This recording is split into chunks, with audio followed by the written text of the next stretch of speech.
الحمد للہ رب العالمین والعاقبۃ للمتقین والصلاة والسلام علی اشرف الانبیاء والمرسلین وعلی آلہ الطیبین الطاہرین واصحابہ الاکرمین واولیاء امتہ اجمعین، اما بعد۔ قال اللہ تبارک و تعالی فی شان حبیب ان اللہ وملائکتہ یصلون علی النبی یا ایھا الذین آمنوا صلوا علیہ وسلموا تسلیما۔ اللہم صلی علی سیدنا و مولانا محمد وعلی آل سیدنا و مولانا محمد وبارک وسلم۔ نبی والے نبی پر اور ایک دفعہ بآواز بلند درود پاک پیش کریں۔ اللہم صلی علی سیدنا مولانا محمد وعلی آل سیدنا مولانا محمد وبارک وسلم۔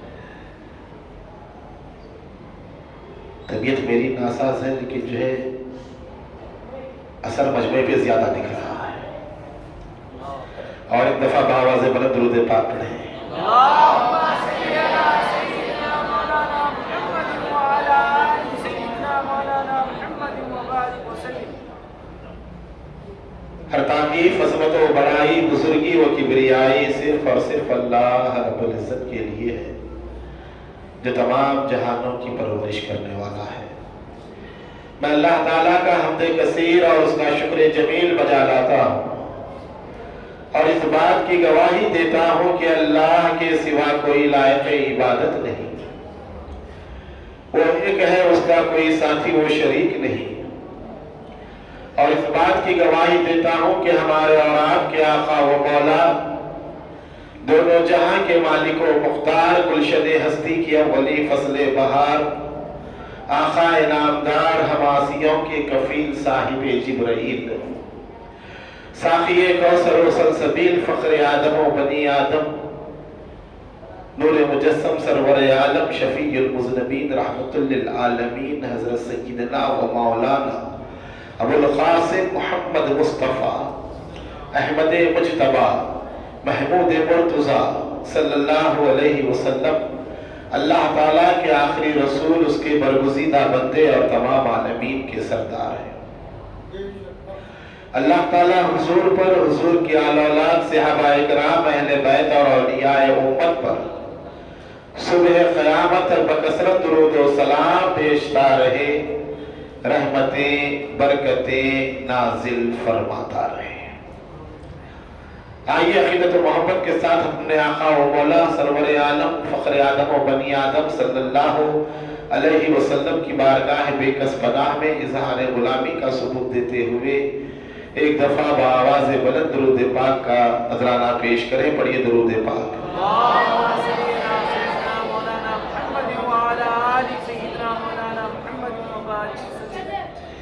پیغام علم لے کے جب آتا ہے محرم، پیغام علم لے کے جب آتا ہے محرم، ایک غم کدہ عالم کو بناتا ہے محرم، جو رسم ہوئی تھی میان حق و باطل، جو رسم ہوئی تھی میان حق و باطل، اس رسم کی پھر یاد دلاتا ہے محرم۔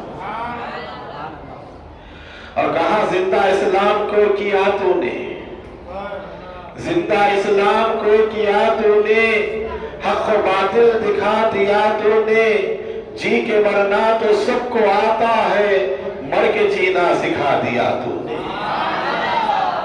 اور کہا نہ ہوتا کیوں عطا شبیر کو جامہ امامت کا، نہ ہوتا کیوں عطا شبیر کو جامہ امامت کا، صدا شبیر کے سر پر رہا سایہ رسالت کا، یہی فضل و شرف کچھ کم نہ تھا، اللہ نے پھر بھی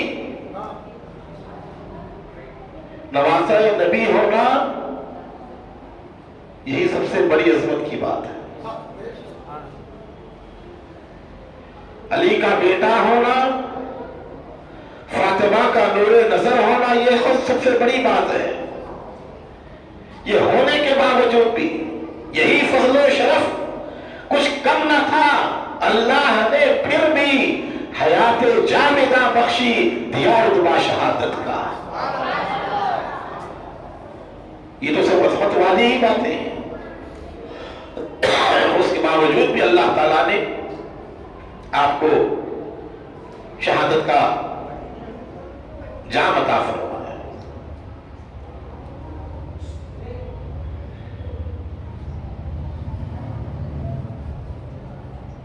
اور جس نے کیا خوب کہا شہادت کے متعلق،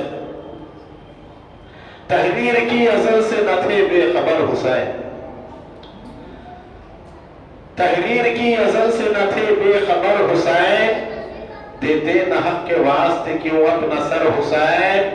جب وضع کر رہا تھا شہادت کے لفظ کو، جب وضع کر رہا تھا شہادت کے لفظ کو، تھے رب ذوالجلال کے پیش نظر حسین، تھے رب ذوالجلال کے پیش نظر حسین۔ اور کہا اس سانحے کو قید زمین و زمانی، یہ جو حادثہ ہے سانحہ کربلا کا، دنیا میں بے شمار واقعات ہوئے، سانحہ ہوئے،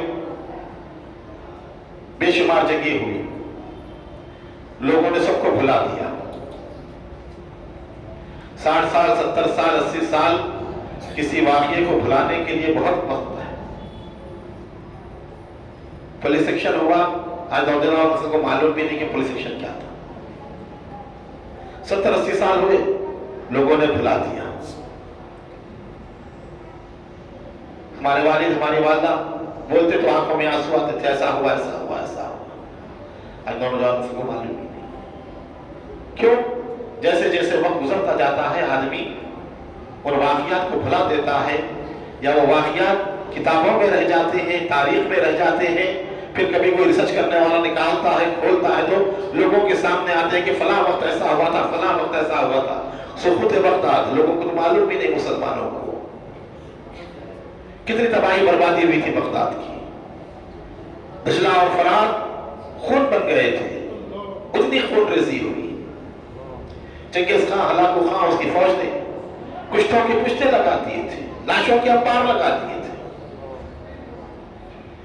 لوگ آگے بڑھتے گئے، واقعات کو فراموش کر دیا، بھول گئے واقعات کو۔ کبھی ہوا تھا واقعہ، کبھی جنگ ہوئی تھی، کبھی لڑے تھے، کبھی خون بہا تھا۔ واقعات کو بھلا دینا ہی واقعات کا مقدر ہے، واقعات کو بھلا دینا ہی واقعات کا مقدر ہے۔ کسی کے والد کا انتقال ہوتا ہے، چند دن روتا ہے، پہلی برسی آتی ہے، آنسو بہاتے ہیں، پھر آہستہ آہستہ جو ہے اپنی نارمل زندگی گزارتے ہیں۔ فطری بات ہے، ہر کسی کوئی واقعہ لے کر زندگی بھر روتا نہیں بیٹھتا، کوئی المیہ لے کر زندگی بھر غم کرتا نہیں بیٹھتا۔ کسی کی باپ کا انتقال ہو جائے، کسی ماں کا انتقال ہو جائے، کسی کے رشتہ دار کا انتقال ہو جائے، کسی کے شیخ کا انتقال ہو جائے، کسی کے استاد کا انتقال ہو جائے، کسی کے بھائی کا انتقال ہو جائے، بڑے سے بڑا چاہنے والا بھی اگر گزر جائے تو چند دن غم مناتے ہیں، اس کے بعد جو ہے بھول جاتے ہیں۔ پھر کبھی یاد کرتے ہیں، کبھی یاد آتی ہے تو آنکھوں سے آنسو آتے ہیں کہ ہاں تھے ہمارے شیخ، ہاں ہمارے استاد تھے، ہمارے ماں تھی، ہمارے باپ تھے، ایسے دن تھے۔ لیکن روزانہ نہ ان کو کوئی یاد کرتا ہے، نہ غم مناتا ہے۔ تو بڑے بڑے سانحے ہوئے، لیکن لوگوں نے سب کو بھلا دیا۔ کیا بات ہے؟ واقعہ کربلا کو انسان نہ بھلا سکا۔ 1400 سال کا عرصہ کم و بیش ہو رہا ہے۔ 61 ہجری میں واقعہ ہوا، بھی 1446، چند دن چلے جائیں گے تو پورے 1400 سال ہو جائیں گے، چند سالوں کے بعد۔ اتنا طویل عرصہ، 1000 سال،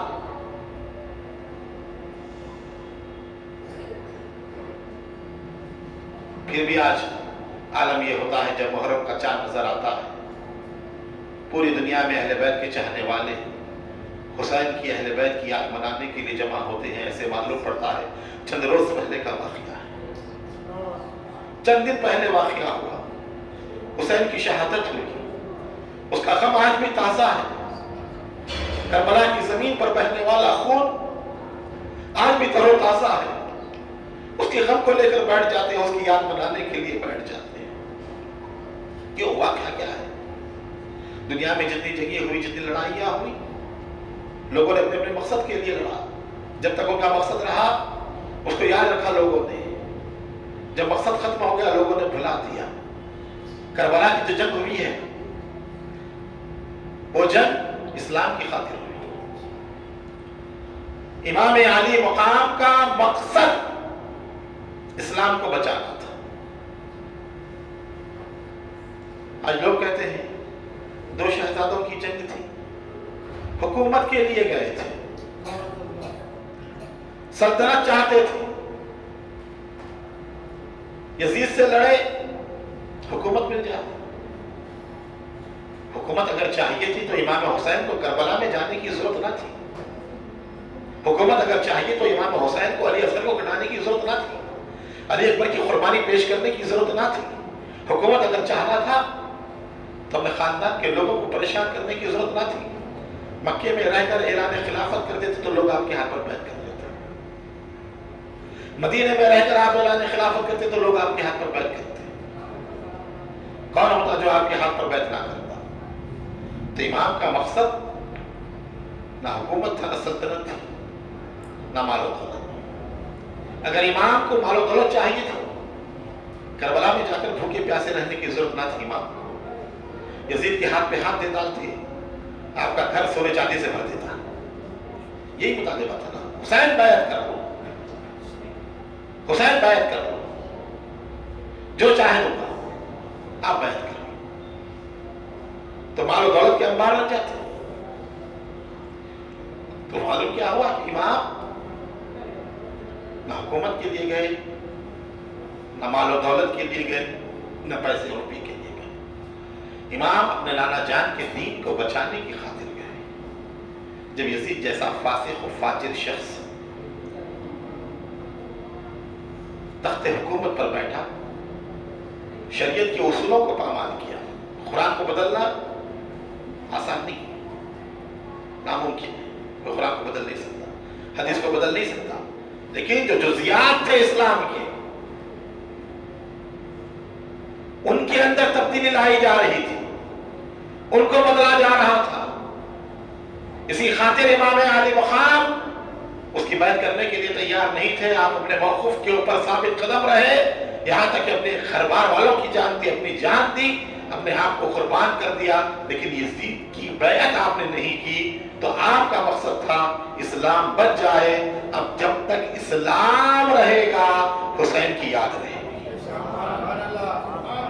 حسین کی شہادت اسلام کے لیے ہے. حسین کی شہادت اسلام کو بچانا تھا. حسین شہید ہو کر اسلام کو بچا لیا حسین نے. اب جب تک اسلام زندہ ہے حسین کی یاد قائم ہے، حسین کا ذکر قائم ہے، حسین کی یاد کو منایا جائے گا، کیونکہ آپ کا مقصد آج بھی زندہ ہے.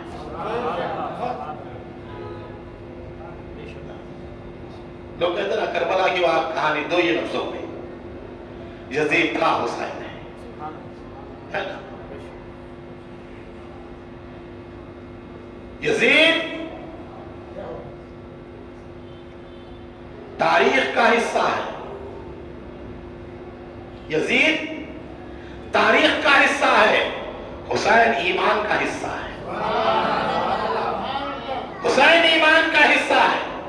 تاریخ کو چھوڑ دیا جا سکتا ہے، تاریخ کو رد کر دیا جا سکتا ہے، نہ ایمان کو چھوڑا جا سکتا ہے، نہ ایمان کو رد کیا جا سکتا ہے. تو ایمان کے ساتھ حسین کا تعلق ہے. اسی لیے جب تک کہ مسلمان ہیں، اہل بیت کے چاہنے والے ہیں، حسین کی یاد زندہ و تابندہ ہے اور حسین کا ذکر قائم و دائم ہے.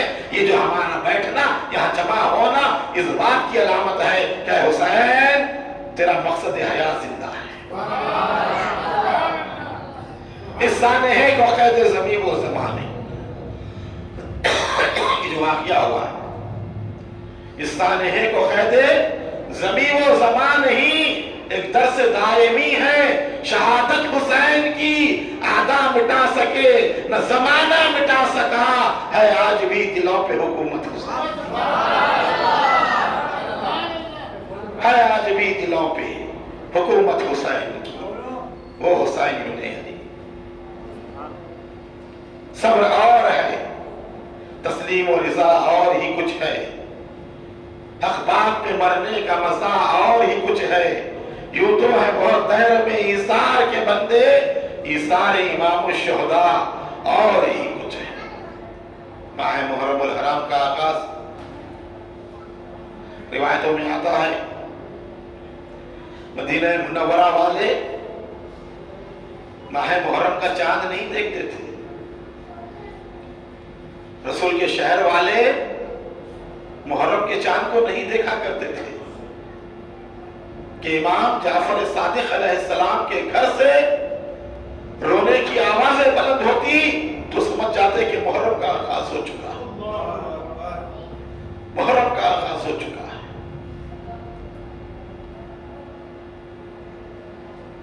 تو واقعہ کربلا اپنے اندر اتنی جاذبیت، انفرادیت اور اتنی حقیقت رکھتا ہے کہ جس کو 1400 سال گزرنے کے باوجود بھی ہر دور میں مخالفت کی گئی، آج بھی کی جا رہی ہے، لیکن پھر بھی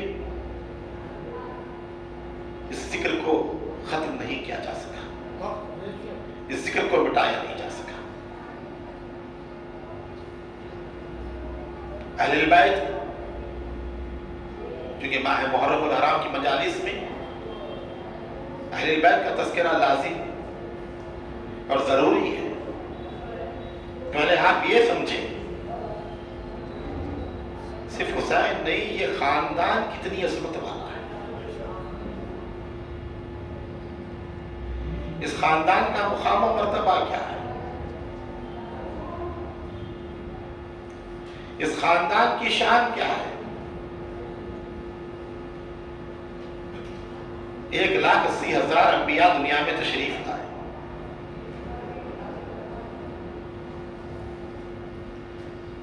صاحب اولاد ہوئے،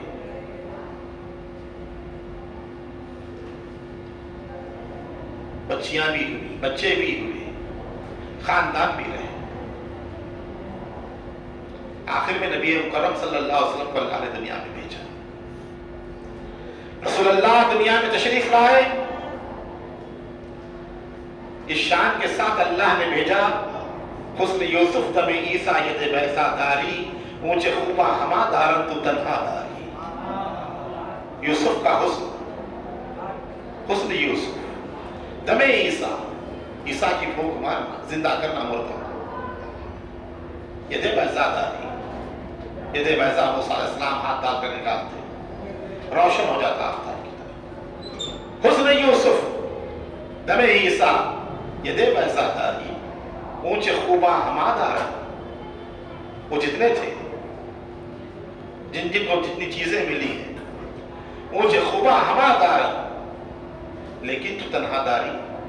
اے مصطفیٰ، تمام انبیاء اکرام کو جتنا دیا گیا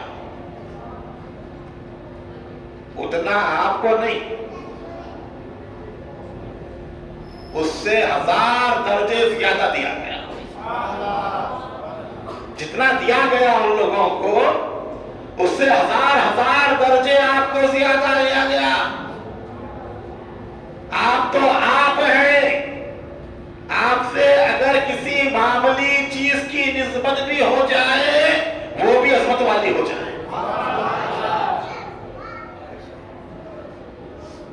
ربی الاول میں کہتا ہے نا، جو سر پہ رکھنے کو مل جائے نالے نے حضور، پھر کہے تاجدار ہم بھی ہیں۔ لیکن نالین، حضور کی نالے مبارک اتنی عظمت والی ہے، نقش نالین صوفیہ اکرام دیتے ہیں اتار کر، جو ہے اصل نالین سے اتارا ہوا نقشہ، اصل نالین نہیں، نقش نالین اتارا گیا، پنسل سے پن سے اتارا گیا۔ اس کے متعلق کہتے ہیں کہ کوئی باوس کو جمعرات کی رات سر پہ رکھ کے اللہ کی بارگاہ میں دعا کرے تو اللہ تعالیٰ اس کی دعا کو قبول فرماتا ہے۔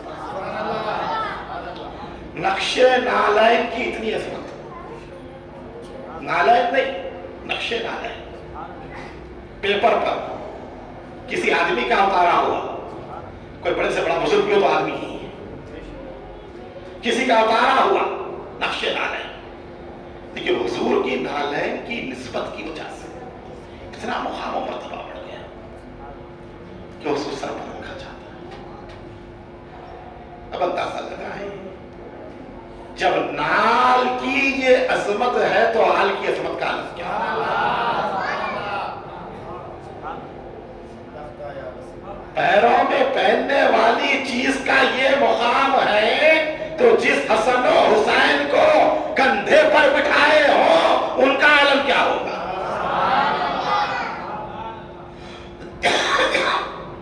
تو اے حبیب، ہر چیز جو آپ سے وابستہ ہے، درود پاک پڑھیں، اللہ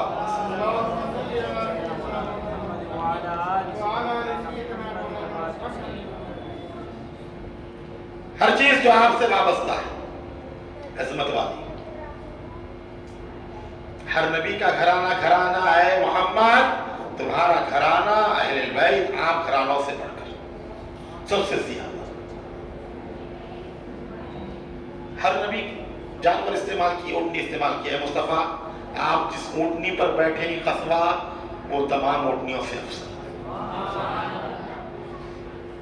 ہر نبی اپنے مقام پر کھڑے رہے مصطفیٰ، آپ جس مقام پر کھڑے ہو، لا اقسم بہذا البلد، اس شہر مکہ کی قسم کہ مصطفیٰ جہاں آپ کے قدم مبارک پڑے ہوئے ہیں،